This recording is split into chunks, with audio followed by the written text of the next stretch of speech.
πρόσκληση του αγαπητού φίλου του Ρούσου. Είπαμε ότι τα Χριστούγεννα ο Χριστός γεννήθηκε στην Ιδωμένη. Σήμερα λέμε ότι ήρθε το Πάσχα, ο Χριστός σταυρώνεται στην Ιδωμένη.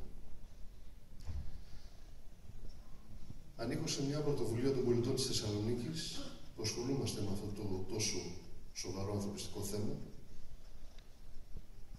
με μια πάρα πολύ απλή λογική να κάνουμε ό,τι μπορούμε. Σε μια εποχή που όλα γκρεμίζονται γύρω μας.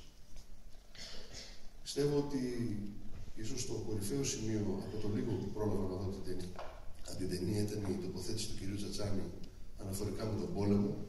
Ο πόλεμος έχει δημιουργήσει αυτό το κακό. Ο πόλεμος έχει δημιουργήσει αυτόν τον απόπατο ανθρώπο εκεί πάνω, στην Ιδωμένη. Το σπίτι μου είναι 40 λεπτά από την Ιδωμένη. Η επαφή μας είναι τακτικότατη. Αυτό που ζήσαμε στην εξέλιξη του χειμώνα που μας πέρασε, γιατί είδα ότι τα γυρίσματά σας ήταν... Είναι όλα το 2015.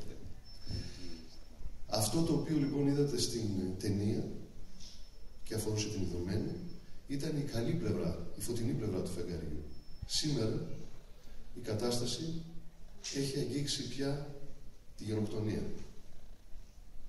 Και σας το λέω με τα λόγου γνώσης και με όλη τη δύναμη της ψυχής μου.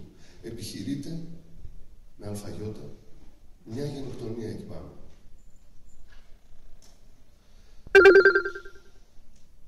Δεν θέλω να σας κουράσω άλλο. Κάντε ό,τι μπορείτε. Κάντε ό,τι περνάει από το χέρι σας. Σας ευχαριστώ πολύ, ήταν μεγάλη τιμή για μένα.